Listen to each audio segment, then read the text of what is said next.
എന്താണ് അതെ, ഞാൻ BJP-യിലേക്ക് മാറിയിട്ടുള്ള ആദ്യത്തെ എന്നല്ലേ, അതൊരു പ്രത്യേകത തന്നെയാണ്. ഞാൻ ഏത് പ്രസ്ഥാനത്തിൽ വിശ്വസിക്കുന്നോ അവർക്ക് ഞാൻ വോട്ട് ചെയ്യും. അതിനൊരു ഉദാഹരണം ഞാൻ പറഞ്ഞുതരാം. എൻ്റെ പിതാവ് DIC പോയപ്പോൾ ആ സമയത്ത് എൻ്റെ പിതാവ് എന്നോട് ഏതിന് വോട്ട് ചെയ്യണമെന്ന് പറഞ്ഞില്ല, കാരണം ഞാനന്ന് കോൺഗ്രസ്സിലായിരുന്നു. അപ്പോൾ അത് കാണിക്കാനുള്ളൊരു മര്യാദ എൻ്റെ പിതാവിനുണ്ടായിരുന്നു. അന്നും നമുക്ക് ഫ്രീ ആയിട്ട് നമ്മുടെ മനസ്സാക്ഷി അനുസരിച്ച് വോട്ട് ചെയ്തോളം പറഞ്ഞിട്ടുള്ള ഒരാളാണ്. ഇത് വലിയ പുതുമയല്ല എനിക്ക്. ഈ തൃശ്ശൂരിലൊരു പോരാട്ടം ശക്തമാണല്ലോ, അപ്പോൾ ചേട്ടനാണ് മത്സരിക്കുന്നത്, അതുപോലെ തന്നെ മറ്റൊരു പാർട്ടിക്ക് വേണ്ടിയാണ് പ്രചരണം നടത്തുന്നത്. എന്താണ് ഇവിടുത്തെ ഒരു പ്രതീക്ഷ? എങ്ങനെയാണ്?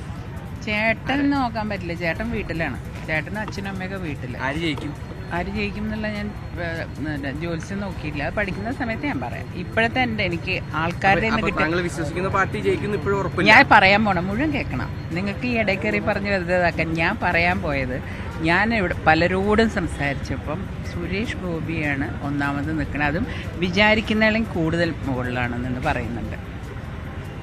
കള്ളവോട്ട് ആരോപണമൊക്കെ വരുന്നുണ്ടല്ലോ, ആളുകളെ മാറ്റി ചേർത്തുന്നു, കൂടുതൽ വോട്ടുകളൊക്കെ ഇങ്ങോട്ടേക്ക് വരുന്നു എന്നുള്ളതൊക്കെ.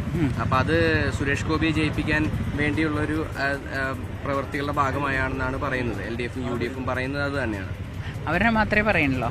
എന്താ അവർ മാത്രം BJP പറയുന്നില്ലേ? BJP അങ്ങനെ ചെയ്യുന്നു എന്നാണ് പറയുന്നത്. അല്ല, അപ്പൊ BJP-ക്ക് എന്താ പറയാനില്ല? അവർക്കും അറിയാതെ. കാരണം എൻ്റെ വോട്ട് ഒരിക്കൽ കള്ളവോട്ട് ചെയ്തിട്ടുള്ളതാണ് മാസ്റ്റർ. അത് ഞാൻ കണ്ടുപിടിക്കണം.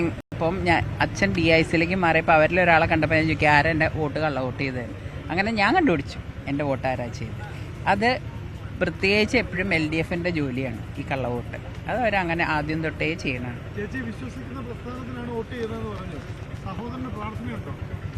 ഇല്ല, സഹോദരന് വേണ്ടി പ്രാർത്ഥിക്കാൻ ഇപ്പോൾ ഇതെന്താ അദ്ദേഹത്തിന് അസുഖമായി കിടക്കും? അങ്ങനെയൊന്നും അല്ലല്ലോ. അദ്ദേഹത്തിന്